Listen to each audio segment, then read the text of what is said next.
Selamat berjumpa kembali di channel YouTube Uncle Peace. Pada video kali ini saya akan sharing mengenai perbedaan cupang dan gapi dari kacamata hobi dan bisnis. Cupang dan gapi merupakan ikan yang paling populer. Cupang dan gapi yang kita kenal sekarang ini berasal dari wild gapi dan wild betta yang didomestikasi.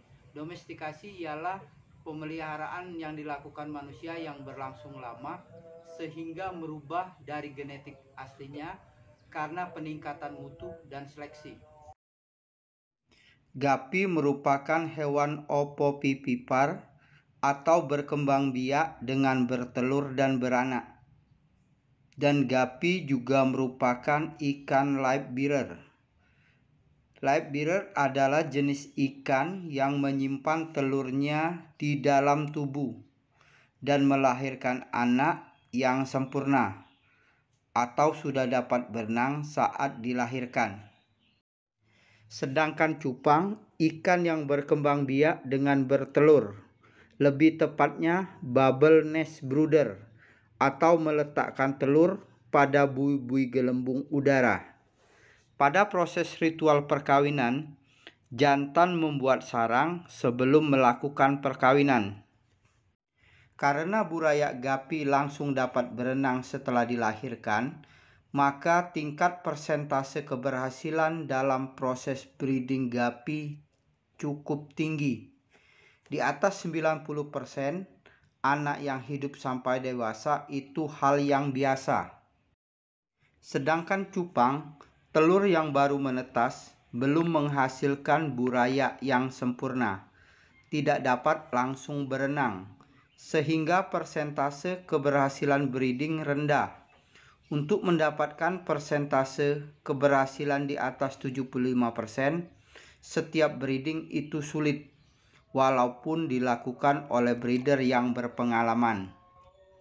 Jadi kesimpulannya, gapi itu kecilnya kuat, dewasanya mudah sakit. Sedangkan cupang kecilnya mudah sakit dan mati, dewasanya lebih kuat beradaptasi. Pada kisaran umur 2,5 bulan, gapi sudah dapat dikawinkan. Sedangkan cupang untuk mendapatkan kematangan telur yang baik, betina usia kisaran 4 bulan. Karena itulah, untuk melakukan program penstabilan gen di gapi sangat memungkinkan, karena dapat dilakukan seleksi yang maksimal, sehingga memungkinkan melakukan program breeding seperti F1, F2, dan seterusnya, maupun backcross. Sedangkan untuk melakukan program stabilan gen di cupang itu sulit, sehingga dalam cupang tidak berlaku F1, F2, walaupun tetap ada, tetapi dalam program pengentalan gen di cupang bisa dilakukan crossbreed dengan jenis yang dituju. Oleh karenanya, terjadi perbedaan pakem cupang dan gapi. Gapi dengan kestabilan, cupang dengan kekentalan. Saya akan jelaskan sedikit tentang pakem kestabilan dan kekentalan gen tersebut. Pada gapi, apabila kita mengawinkan satu strain, anaknya akan keluar jenis strain tersebut. Misal AFR, anaknya AFR, Musco, anaknya Musco. Walaupun keluar berbeda, tetapi tetap sesuai dengan kolam gennya atau sesuai variasi setiap strainnya. Saya contohkan, bluegrass akan keluar bluegrass, redgrass, dan blau. Pada gapi, bila kita mengawinkan dua strain yang berbeda, menghasilkan anak yang pom dan colornya bagus, itu bisa dikatakan gapi cendolan, karena tidak adanya kestabilan gen.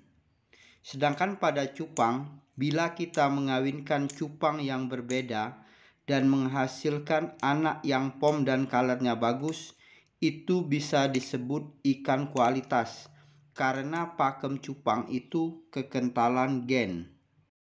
Tidak mengherankan bila cupang kualitas dikawinkan dengan cupang kualitas, persentase anak yang mirip induknya kecil sekali karena tidak ada kestabilan gen. Mencetak strain Guppy, terutama strain Guppy Masterpiece, merupakan rahasia dari breeder, tetapi tidak lepas dari program breeding yang disebut galur murni. Galur murni untuk mendapatkan keturunan yang memiliki genotip yang seragam atau homozigot hampir semua lokusnya. Ini akibat inbreeding yang berulang-ulang, tetapi menghasilkan kestabilan dari generasi ke generasi, namun berdampak pada kemampuan adaptasi yang menurun. Sedangkan cupang, karena tidak terlalu banyak inbreeding dibandingkan Guppy, kemampuan adaptasinya kuat. Di sini perbedaannya, Guppy lebih rentan dibanding cupang, terutama pada Guppy jenis Guppy albino, yang merupakan upgrade mata hitam, yang untuk penyetabilannya dilakukan inbreeding yang lebih banyak. Disinilah walaupun Guppy kecilnya kuat, tetapi setelah dewasa lebih rentan dibanding cupang.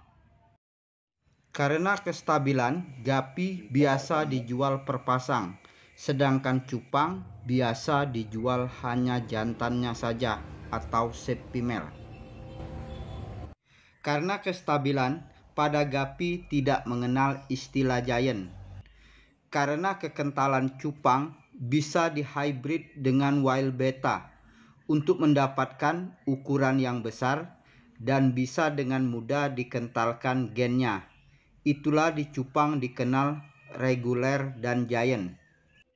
Pada Guppy, breeder pencetak strain itu diketahui, sedangkan cupang kadang kita tidak tahu dan bisa banyak pencetak suatu jenis cupang. Guppy itu hidupnya berkoloni, jadi bisa digabung.